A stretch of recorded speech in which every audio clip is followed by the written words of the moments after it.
अगर हम 30 दिन में अपना पैसा 100 गुना कर लेते हैं तो वो ईयरली रिटर्न के अकॉर्डिंग कुछ इतने % बनता है जो हम जैसे लोगों को शायद बोलने में भी बहुत डिफिकल्टी हो। बहुत से लोग बोलेंगे कि 100 गुना पैसा पूरी जिंदगी में नहीं बनता, 30 दिन में तो ये इम्पॉसिबल है। ओके, तो एक इंसान इसे एक्चुअल में कर चुके हैं और इनका नाम है बिल एकमैन, जो कि बहुत ही फेमस हेज फंड मैनेजर है। इन्हें कोरोना के टाइम में पता था कि जैसे चाइना में लॉकडाउन लगा है वैसे ही अमेरिका में भी लॉकडाउन लगेगा, जिसकी वजह से इकोनॉमी हिट होगी और मार्केट डाउन होगी, और इसीलिए इन्होंने क्रेडिट डिफॉल्ट स्वैप्स खरीद लिए। इस कॉन्सेप्ट को हम कुछ इस तरीके से समझ सकते हैं कि अगर हम हर साल कार की इंश्योरेंस लेते हैं 8,000 रुपए पे करके, तो अगर उस साल कार में भारी नुकसान होता है लेट से 60,000 रुपए का, तो वो पैसे इंश्योरेंस कंपनी देगी, यानी इनडायरेक्टली हमें फायदा हो जाएगा। और अगर कार को कुछ नहीं होता तो वो इंश्योरेंस के 8,000 रुपए इंश्योरेंस कंपनी को जाएंगे। तो मिस्टर एकमैन ने भी कुछ इस तरीके की इंश्योरेंस ली थी कि अगर मार्केट डाउन हुई तो इन्हें इनके इंश्योरेंस के पैसे मिल जाएंगे, और अगर नहीं हुई तो इनके पैसे डूब जाएंगे। और इनकी प्रेडिक्शन ठीक हुई और इन्होंने $27 मिलियन को $2.7 बिलियन में कन्वर्ट कर दिया, यानी उसे 100 गुना कर दिया। लेकिन बिल एकमैन यहाँ भी नहीं रुके। जब मार्केट अपने सबसे बॉटम में थी तो उन्होंने इन पैसों को यूज करके अपनी फेवरेट कंपनी के शेयर्स खरीदे, जैसे कि स्टारबक्स एक्सेट्रा, क्योंकि इन्होंने कहा कि इस वक्त मेरी फेवरेट कंपनी के शेयर्स मुझे सबसे सस्ते प्राइस में मिल रहे हैं। और इस स्ट्रैटेजी से इन्होंने अपने इन्वेस्टर्स के लिए बहुत ही ज्यादा प्रॉफिट कमा के दिया। अब जैसे हमने कुछ लास्ट वीक में आपको फेसबुक, गूगल और टेस्ला की फ्री शेयर्स पाने का तरीका बताया था, इस वीडियो में हम आपको बताएंगे कि आपको कैसे फ्री एप्पल के शेयर्स मिल सकते हैं, जिसके बारे में हम आगे बात करेंगे। वैसे कई लोगों ने बिल को बहुत क्रिटिसाइज भी किया, क्योंकि लॉकडाउन से पहले CNBC में आके इन्होंने एक इंटरव्यू दिया जिसमें उन्होंने कहा दुनिया अभी हेल में जाने वाली है और ट्रंप को पूरे देश में ताला लगा देना चाहिए, क्योंकि अगर लॉकडाउन नहीं होता तो इन्हें फायदा भी नहीं होता। There's a tsunami coming, right? The tsunami is coming and you feel it in the air. अब मोस्ट प्रोबेबली हमारे मन में ये सवाल जरूर आ रहा होगा कि ये तो highly educated hedge fund manager हैं, जो खुद के नहीं बल्कि दूसरों के पैसों को इन्वेस्ट करते हैं। हमें तो कोई रॉ एग्जाम्पल चाहिए, कोई हमारी तरह मिडिल क्लास आदमी जिसने पैसे कमाए हों, ताकि हम भी फ्यूचर में उनके एग्जाम्पल्स को यूज करके उनसे कुछ सीख सकें। ओके, तो हम बात करेंगे एक स्कूल टीचर की जिनका नाम है एंड्रयू हॉलमैन। इन्होंने एक बहुत ही फेमस बुक भी लिखी है जिसका नाम है millionaire teacher, the 9 rules of wealth you should have learned in school. और साथ में मैं जोनाथन क्लीमेंट्स की book from here to financial happiness, enrich your life in just 77 days book को भी समराइज करूंगा। तो let's start my dear sisters and brothers. Andrew कहते हैं कि मेरे पास कॉलेज जाने के लिए पैसे नहीं थे, इसलिए मैं हमेशा गर्मियों की छुट्टियों में एक बस गैराज में नौकरी करता था, ताकि उसकी सैलरी से बाद में अपने कॉलेज की फीस दे सकूं। वहां पर सब मुझसे बहुत ही बड़े एज के थे, वो 30s में थे और मैं 19 साल का था। तो एक दिन वहां पर एक एम्प्लॉय एंड्रयू के पास आया और उसने कहा, सुनो, अगर तुम्हें कभी भी पैसे से रिलेटेड कोई भी सवाल पूछना हो तो यहाँ पर एक मैकेनिक है, वो बहुत अच्छा है पैसे से रिलेटेड, उससे तुम कुछ भी पूछ सकते हो। एंड्रयू ने कहा, मैकेनिक? एक मैकेनिक मुझे बताएगा? इस पर वो आदमी हंसा और उसने बोला, ये इंसान एक मैकेनिक की सैलरी से मिलियनेयर बन चुका है। तो एंड्रयू उस मैकेनिक के पास चले गए और उनसे पैसे मैनेज करने के बारे में पूछने लगे। इस पर उस मैकेनिक ने एंड्रयू को कहा कि तुम अभी 19 साल के हो और एक स्कूल टीचर बनना चाहते हो। मैं जानता हूं कि स्कूल टीचर ज्यादा पैसे नहीं कमाते, इसलिए पैसों से काम करवाना तुम्हें सीखना पड़ेगा। और इसके बाद उस मैकेनिक ने एंड्रयू को कंपाउंडिंग की ताकत बताई कि कैसे अगर वो छोटी उम्र में इन्वेस्टिंग करना स्टार्ट कर देते हैं तो वो बहुत जल्दी अमीर बन सकते हैं। एंड्रयू कहते हैं कि कंपाउंडिंग मैं जानता था, लेकिन जब ये मैकेनिक अपनी इन्वेस्टमेंट शीट मुझे उठा के दिखा रहा था तब मैं एक्चुअल में समझा कि स्कूल में सीखे कंपाउंडिंग के कॉन्सेप्ट्स को हम रियल लाइफ में कैसे अप्लाई कर सकते हैं। उस मैकेनिक ने कहा कि इसी मंथ से हर महीने 4,000 रुपए इन्वेस्ट करना स्टार्ट कर दो। इस पर एंड्रयू ने कहा, मैं अभी 19 साल का हूँ, मैं कहाँ से 4,000 रुपए लेके आऊंगा। तो इस पर उस मैकेनिक ने कहा कि अगर मैं तुम्हें रोज एक कॉफी पीने को बोलूं तो क्या तुम इतने पैसे जुटा सकते हो कि एक कॉफी पी लो? एंड्रयू ने कहा, हाँ। इस पर वो मैकेनिक बोला, तो फिर तू हर महीने इन्वेस्ट भी कर सकता है। लॉन्ग स्टोरी शॉर्ट, एंड्रयू बोलते हैं कि मैं बहुत फॉर्चुनेट हूं कि मैंने उस मैकेनिक के कहने पर 19 साल की एज में इन्वेस्टिंग करना स्टार्ट कर दिया था, और इसीलिए एक स्कूल टीचर की सैलरी में भी अर्ली एज में मैं मिलियनेयर बन गया। तो जो लेसन्स उन्होंने अपनी लाइफ में इंप्लीमेंट किए थे उनमें से कुछ लेसन्स हम भी सीख लेते हैं। तो जो लेसन्स उन्होंने अपनी लाइफ में इंप्लीमेंट किए थे उनमें लेसन नंबर 1 आता है कि in long run share price will follow it's earnings. ये कॉन्सेप्ट कहता है कि लंबे समय में कंपनी के शेयर का प्राइस उसकी अर्निंग्स की तरह ही मूव करेगा। यानी अगर कंपनी अच्छा परफॉर्म कर रही है, यानी उसकी अर्निंग्स ग्रो कर रही है, तो उसका शेयर प्राइस भी ऑलमोस्ट उसी पैटर्न में ग्रो करेगा। और अगर कंपनी की अर्निंग्स कम हो रही है तो उसका शेयर प्राइस भी लंबे समय में कम ही होगा। इसलिए जिस भी कंपनी में हम पैसे इन्वेस्ट करते हैं हमें खुद से ये सवाल पूछना है कि आने वाले सालों में ये अर्न कैसे कर सकती है। अगर हमें लगता है कि लंबे समय में स्टारबक्स या टेस्ला या कोई और कंपनी ज्यादा पैसे कमाएगी तो उसके शेयर का प्राइस भी ज्यादा ही होगा। इन कॉन्सेप्ट से रिलेटेड पीटर लिंच ने अपनी book one up on the wall street पर एक पूरा चैप्टर लिखा है जिसका नाम है अर्निंग्स अर्निंग्स अर्निंग्स। ये एक चार्ट है जो हमें बताता है कि किस तरीके से अर्निंग्स और कंपनी का प्राइस सेम ही ट्रेजेक्टरी फॉलो करता है। अब आप बोलेंगे कि ये तो यूएस का चार्ट है, इंडिया का चार्ट दिखाओ। तो इससे पहले कि हम इंडिया का डेटा देखें, एज एन इन्वेस्टर हमें अपना माइंड ओपन रखना चाहिए कि अगर किसी भी देश में हमें हाई ग्रोइंग कंपनी मिलती है तो हम उसमें इन्वेस्ट कर सकते हैं। फॉर एग्जाम्पल, मैंने देखा है कि यूएस में लोगों को स्केलिंग बहुत अच्छे ढंग से आती है, यानी वो कंपनी को बहुत जल्दी ग्रो कर लेते हैं, जैसे कि Amazon, टेस्ला, एप्पल एक्सेट्रा। अच्छा, आप ये बताइए कि आप ये वीडियो किस एप्लीकेशन पर देख रहे हैं? YouTube, right? और मोस्ट प्रोबेबली आपके फोन में या तो iOS है या एंड्रॉयड। शॉपिंग हम करते हैं Amazon से, मूवीज देखते हैं Netflix पर। जब डेली हम इन कंपनी के प्रोडक्ट्स और सर्विसेज यूज कर रहे हैं तो इन कंपनीज के फाउंडर से इंस्पायर होके तो हम इन कंपनीज में इन्वेस्ट भी कर सकते हैं। अभी हम इंडिया में टेस्ला कार ओन नहीं कर सकते, लेकिन टेस्ला के शेयर जरूर खरीद सकते हैं। आई नो आप बोलेंगे कि यूएस स्टॉक में इन्वेस्ट करने के लिए तो हमें बहुत ज्यादा चार्जेस और कमीशन देनी पड़ेंगी और इसके स्टॉक्स एक्सपेंसिव भी हैं। एक एक स्टॉक हजारों डॉलर्स का है।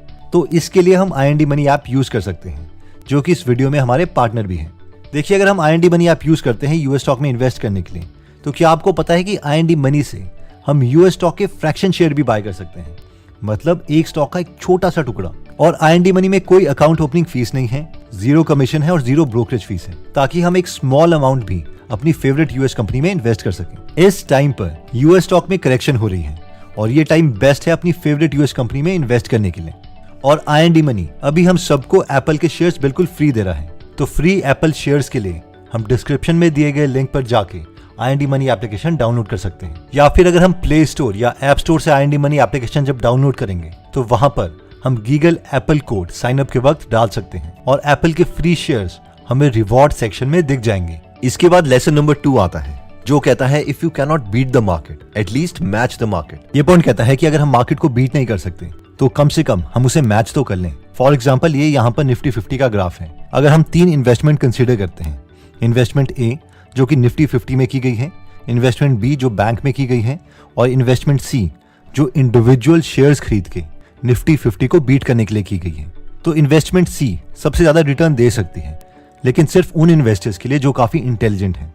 इन्वेस्टमेंट B इन्वेस्टमेंट A से थोड़ा कम रिटर्न देगी और इन्वेस्टमेंट C यहाँ पर उसका ग्राफ नीचे होगा जो कि बैंक रेट है। तो कम से कम हम इन्वेस्टमेंट B बिना कोई ज्यादा मेहनत किए उसका रिटर्न अचीव कर सकते हैं। अब हम में से बहुत से लोग सोच रहे होंगे कि वो कैसे होगा। Again old boring index funds.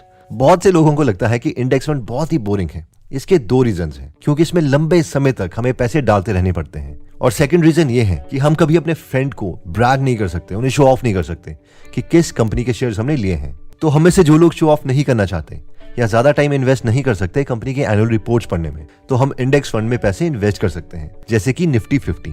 जहां तक मेरी नॉलेज है, इंडेक्स फंड में 3 ही मूव्स हैं। पहला कि हम 10 से 20 साल तक हर महीने कंटिन्यूअस पैसे डालते रहें, ताकि हम तब भी इन्वेस्ट कर रहे हो जब मार्केट ओवर प्राइस्ड हो, जैसे कि आजकल, और तब भी इन्वेस्ट कर रहे हो जब मार्केट अंडर प्राइस्ड हो, जैसे कि कोरोना के टाइम में या 2008 के क्राइसिस के टाइम में। अब इससे हमें एवरेज रिटर्न मिल जाता है, जो कि लंबे समय में बैंक से ज्यादा का रिटर्न तो होगा ही। मूव नंबर 2 ये है कि हम देखें कि जब मार्केट सस्ती हो रही है यानी अंडर प्राइस्ड है, उस वक्त पर हम सिप का अमाउंट थोड़ा इंक्रीज कर दें, या उस वक्त पर हम इंडेक्स फंड में थोड़ा लमसम अमाउंट भी ऐड करते रहें। मार्केट सस्ती है या महंगी है, इससे रिलेटेड डिटेल्ड वीडियो हम ऊपर कार्ड में देख सकते हैं। मूव नंबर 3 ये है कि हम FD में पैसे जोड़ते रहें, और जब मार्केट अंडर प्राइस्ड हो यानी डेटा बहुत क्लियर हो तो मार्केट में हम इन्वेस्ट कर सकते हैं, और जब मार्केट ओवर प्राइस्ड हो तो दोबारा से पैसे निकालकर FD में डाल सकते हैं। अब हम ये नहीं बता सकते कि मार्केट ओवर प्राइस्ड या अंडर प्राइस्ड कब होगी, लेकिन जब होगी तो एटलीस्ट हम आइडेंटिफाई उसे कर लें। लेसन नंबर 3 कहता है कि spend like you want to grow rich. Andrew कहते हैं कि 2004 में मैं सिंगापुर में था और वहां पर मैं एक अमेरिकन स्टूडेंट को पढ़ाता था। उसकी माँ अपने बेटे को मेरे पास 2 करोड़ की गाड़ी में छोड़ने आती थी। उनकी हर बार कोई ना कोई वेकेशंस चली होती थी और वो बहुत ही बड़े बंगले में रहते थे। एक दिन वो एंड्रयू के पास आए और उन्होंने अपने बेटे की ट्यूशन फीस के लिए एंड्रयू को चेक काट के दिया। उस चेक पर अमाउंट लिखा था 10,000 रुपीज। उसके बाद एंड्रयू बैंक में गए अपने चेक को कैश करवाने के लिए, और वो चेक बाउंस हो गया, यानी उस अकाउंट में पैसे थे ही नहीं। अब ऑब्वियसली ये किसी के साथ भी हो सकता था, लेकिन एंड्रयू ने काफी रिसर्च करी तो उन्हें पता चला कि ये लोग सैलरी तो अच्छी लेते हैं, लेकिन जैसे ही पैसे बैंक में आ जाते हैं ये उसे खर्च कर लेते हैं। एंड्रयू ने रियलाइज किया कि मैक्सिमम लोग जो सड़कों पर महंगी गाड़ियां लेके घूमते हैं ये लोग अमीर नहीं होते, बल्कि हाई पेइंग सैलरी वाले लोग होते हैं। और अगर हम अभी इनके एसेट्स में से इनकी लायबिलिटीज को माइनस कर दें तो ये नंबर शायद नेगेटिव भी आ जाए। फाइनेंशियल इंडिपेंडेंस को लोग बहुत ज्यादा वेल्थ से कंफ्यूज कर देते हैं। इसे समझने के लिए हम एक एग्जांपल लेते हैं। लेट्स से कि आपका कोई भाई या बहन है और आज आपको 1 घंटे के बाद फोन आता है कि उन्हें कोई खतरनाक बीमारी है और शायद वो 1 साल से ज्यादा नहीं जी पाएंगे। अब आप अपना पूरा अगला साल उन्हीं के साथ गुजारना चाहते हैं, बट प्रॉब्लम यह है कि वो आपसे 500 किलोमीटर की दूरी पर है। तो अगर आप उनके साथ 1 साल तक रह सकते हो, अपने करंट काम को छोड़ के जस्ट इवन सर्वाइव भी कर सकते हो, तो पॉला पंत के अकॉर्डिंग तो एक्चुअल में यही फाइनेंशियल फ्रीडम है। क्योंकि इस पर्टिकुलर केस में हमें इतना पैसा नहीं चाहिए कि हम किसी महंगे 5 स्टार रेस्टोरेंट में डिनर कर रहे हो या एप्पल के शोरूम में जाके वहां पर नए मैक्स या आईपैड्स ले रहे हो। फाइनेंशियल फ्रीडम का मतलब है कि हमारे पास इतना पैसा है कि हम साल 2 साल तक एक मिनिमम लाइफस्टाइल अफोर्ड कर सकें। तो एंड्रयू के अकॉर्डिंग पहले फाइनेंशियल फ्रीडम पाने के लिए हमें जितना हो सके पैसे सेव करके उन्हें इन्वेस्ट करने की कोशिश करनी चाहिए। एंड्रयू जब खुद सेविंग मोड में थे तो वो बहुत सेविंग करते थे। एक बार तो ठंड की रात थी और उनके डैड उनसे मिलने आए और उन्होंने हीटर जलाने के लिए मना कर दिया। अब ये वैसे मेरे अकॉर्डिंग बहुत ही ज्यादा हो गया, but anyways everyone has their own stories. Lesson number 4 कहता है कि stay away from Ponzi schemes. Andrew बोलते हैं कि जब हम खुद इन्वेस्टमेंट करते हैं तो एक रिस्क हमेशा रहता है और वो रिस्क ये है कि हमें बहुत से लोग बेवकूफ बनाने में बैठे होते हैं। एक बार एंड्रयू के साथ भी कुछ ऐसा ही हुआ। उनका एक फ्रेंड एक कंपनी में इन्वेस्ट कर रहा था जिसका नाम था इंस्टा कैश लोन्स। इस कंपनी का दावा था कि वो हर साल 54% का इंटरेस्ट देंगे। एंड्रयू बोलते हैं कि अगर कोई बॉन्ड 6% के बजाय 8.5% भी दे देता था तो भी मुझे शक होने लगता था, और ये तो 54% का दावा कर रहे थे। एक्चुअली एंड्रयू के दोस्त ने 1 लाख रुपए उसमें इन्वेस्ट किए थे और पहले साल उन्हें 54% का रिटर्न भी आया, यानी उन्हें 54,000 रुपीज भी मिले। उन्हें पता था कि अगर अभी कंपनी भाग जाती है तो उनके दोस्त को 1 लाख माइनस 54,000 यानी 46,000 रुपीज का नुकसान हो जाएगा। पर हद तब हो गई जब 3 या 4 साल तक उसके फ्रेंड को 54% ही मिलता रहा। एंड्रयू ने सोचा कि इस हिसाब से तो उसका दोस्त बहुत ही जल्दी फाइनेंशियली फ्री हो जाएगा। एंड्रयू उस कंपनी के ओनर के पास चले गए उनका प्लान सुनने के लिए। उस कंपनी के ओनर ने उन्हें बताया कि देखो, एक्चुअली जिन लोगों को लोन चाहिए होता है और जिनके पास पैसे नहीं होते तो मैं उन्हें ये लोन दे देता हूँ। अगर उनके पास कोई कार है, कार अपने नाम पर करवा लेता हूँ, लेकिन वो कार लेके जा सकते हैं। जब वो लोन वापस कर देते हैं एक अच्छे खासे इंटरेस्ट के साथ, तो वो कार के कागज ले जा सकते हैं। अगर वो कार लेके भागने की कोशिश करेंगे तो भी उनकी टीम उन्हें ढूंढ लेती है। एंड्रयू फिर भी 1-2 साल तक रुके रहे। जब उनके बाकी दोस्तों ने भी इंस्टा कैश कंपनी में इन्वेस्ट करना स्टार्ट कर दिया तो उनसे भी रुका नहीं गया और फाइनली उन्होंने भी इसमें इन्वेस्ट कर दिया और कुछ ही महीनों के बाद इंस्टा कैश सारे पैसे लेके भाग गई। इन शॉर्ट एंड्रयू के पैसे डूब गए। तो लर्निंग्स ये है कि बी वेरी वेरी केयरफुल। दोस्तों, इस वीडियो में हमने टोटल 4 इंपॉर्टेंट लेसन्स देखे थे। लेसन नंबर 1 था कि लंबे समय में एक कंपनी का शेयर प्राइस उसकी अर्निंग्स को ही रिफ्लेक्ट करता है। लेसन नंबर 2 था कि if you can not beat the market at least match the market, यानी मार्केट जितना रिटर्न तो ले ही लो, और इसके लिए हम इंडेक्स फंड में इन्वेस्ट कर सकते हैं। लेसन नंबर 3 था कि spend like you want to get rich, यानी ज्यादातर लोग जो रोड में महंगी गाड़ी चला रहे हैं वो हाई सैलरी वाले लोग हैं, और अगर हम इनकी लायबिलिटीज, इनके एसेट से हम माइनस कर दे तो हो सकता है कि ये नेगेटिव नंबर भी आ जाए। इसीलिए हमें असली अमीर की तरह एक्ट करना चाहिए जो अपने पैसे बहुत ही सोच समझ कर खर्चते हैं। फाइनली लेसन नंबर 4 है कि स्टे अवे फ्रॉम ठग्स। इसमें हमने एंड्रयू की कहानी देखी थी कि सब कुछ पता होने के बावजूद उन्होंने कुछ सालों के बाद एक फ्रॉड कंपनी में इन्वेस्ट कर ही दिया।